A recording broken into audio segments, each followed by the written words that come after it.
I never grew up in a family where politics were discussed at all. I grew up during the Watergate era. Maybe that's why I just learned that I think I have trust issues anyway. But with politicians, I thought I don't understand why people invest so much in them when they don't say what they mean and nothing is what it is. It's all smoke. I don't understand it.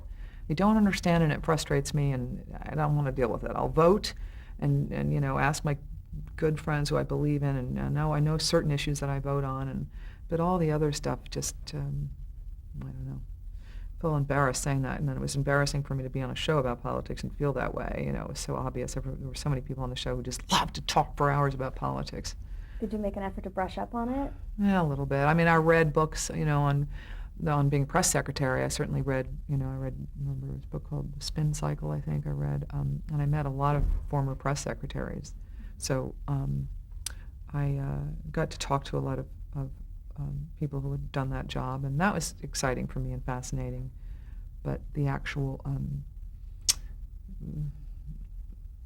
that was fun researching that. But as far as, I just became more aware of politics and a little more interested, I would say. And I made a bit more of an effort because I felt it was my job to, but I still would never be able to sit and talk about, there were so many smart people on that show who talked about every race and every incumbent and I was just like, I don't retain any of that stuff because I don't care about it. It just doesn't, but I cared about CJ, and I cared about playing that part, and I cared about playing my scenes and getting the emotional life right, and I cared about her very much. So that was what was important to me. I loved playing her and getting to do the press briefings and being challenged by all the dialogue that Erin would lump on me, and everyone was like, I wonder if she'll get it out today. And I was really good at memorizing lines, so I could just rattle it off. And people always think that's what acting's about. And it's like, I finally figured out the analogy, because it's not what acting is about. It's like memorizing lines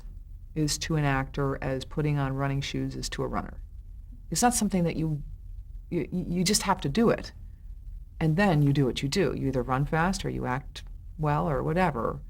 But people, that's what I'm just amazed when people go, how do you memorize all those lines? How do you think that it feels like people think acting is memorizing lines, but it's not. And I would have to memorize lines in order to do what I do, and there are a lot of people who learn them while they're doing the scene, which just makes it difficult to